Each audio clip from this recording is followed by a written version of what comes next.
Hello, good morning students.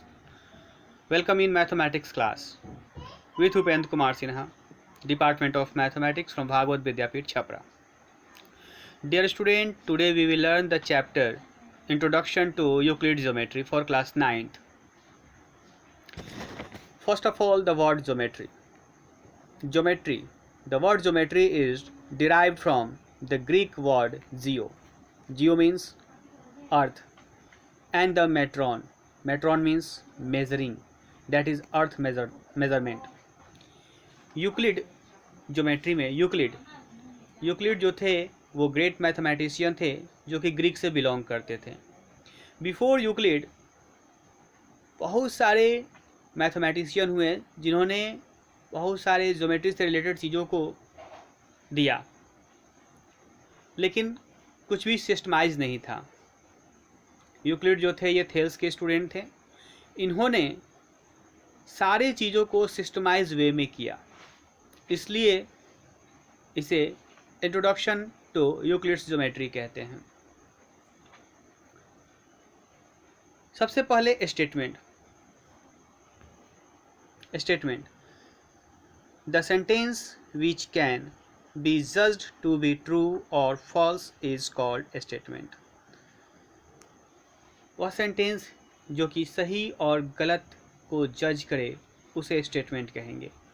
जैसे the sum of angles of a triangle is 180 degree, तो यह एक true statement है. And the sum of angles of a quadrilateral is 180 degree, यह एक false statement हुआ. अब एक्सियम क्या है?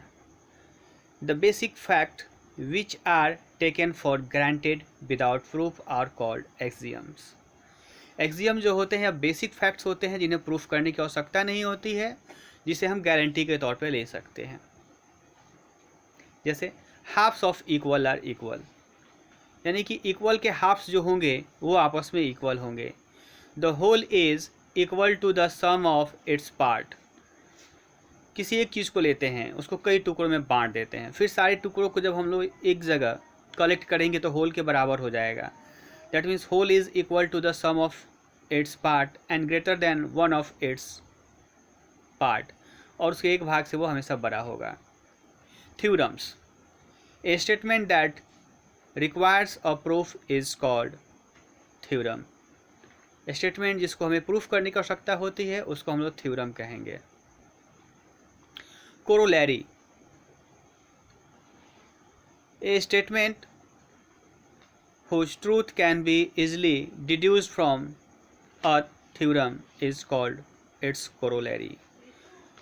Corollary जो है वो एक थ्योरम से ही उत्पत्ति होती है corollary की, और उसी थ्योरम के रेस्पेक्ट में इसे प्रूफ किया जाता है. अब हम लोग ज्योमेट्री से रिलेटेड कुछ बेसिक पॉइंट्स को देखेंगे. उसमें सबसे पहले point. A point is represented by a fine dot made by a sharp pencil on A sheet of paper.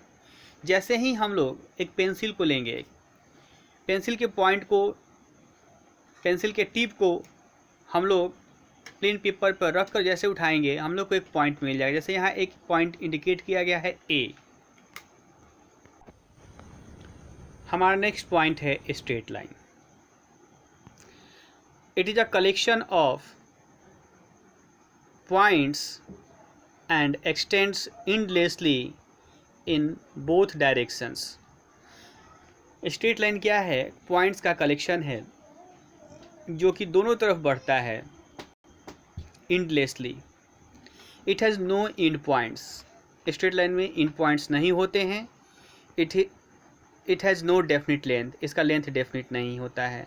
जैसे कि यहाँ पे एक लाइन दिखाया गया है ए बी, यह राइट साइड में भी बढ़ रहा है और लेफ्ट साइड में भी बढ़ रहा है, तो यह स्ट्रेट लाइन है.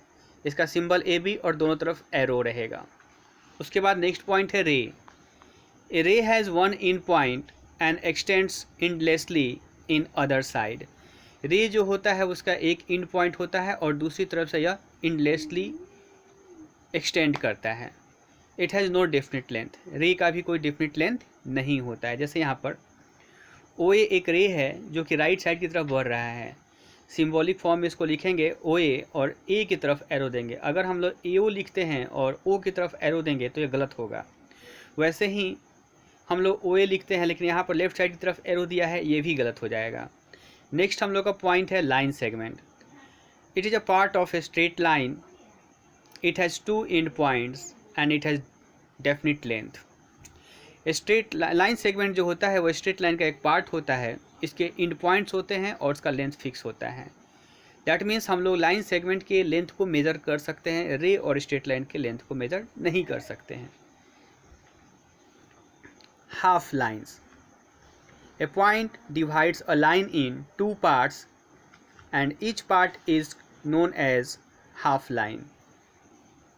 एक पॉइंट जो होता है वो स्ट्रेट लाइन को 2 पार्ट्स में डिवाइड कर देता है और इस पार्ट को हम लोग हाफ लाइन कहेंगे। जैसे यहाँ ए बी एक लाइन है और ओ इसमें एक पॉइंट है, तो हम लोग ओ ए को लेंगे तो यह हाफ लाइन होगा। सिमिलरली ओ बी केवल लेंगे तो ये भी हाफ लाइन होगा।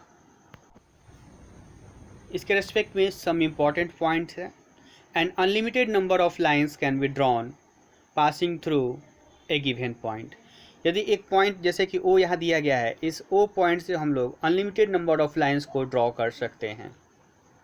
नेक्स्ट पॉइंट है one and only one line can be drawn passing through 2 given points. अगर 2 पॉइंट दिया गया हो तो उससे होकर सिर्फ हम लोग एक ही लाइन को ड्रॉ कर सकते हैं, एक से अधिक लाइन को ड्रॉ नहीं कर सकते हैं। हम लोग का अगला पॉइंट है collinear points. 3 or more points are known as collinear points if they all lie on the same line. 3 or more than 3 points को हम लोग collinear points कहेंगे यदि सभी points एक ही लाइन पर स्टे करता है। जैसे कि यहाँ पर A, B, C, D, E, F 6 points है जो कि एक ही लाइन पर है, तो ये all 6 points are known as collinear points. यहाँ पर हम लोग देख रहे हैं कि P और Q जो है एक लाइन पर है जबकि R और S लाइन से बाहर है, तो P, Q, R, S are not collinear points. तो डियर स्टूडेंट, आप इसको याद कीजिएगा इन सारे पॉइंट्स को। हम लोग फिर मिलेंगे नेक्स्ट क्लास में। Thank you, have a nice day.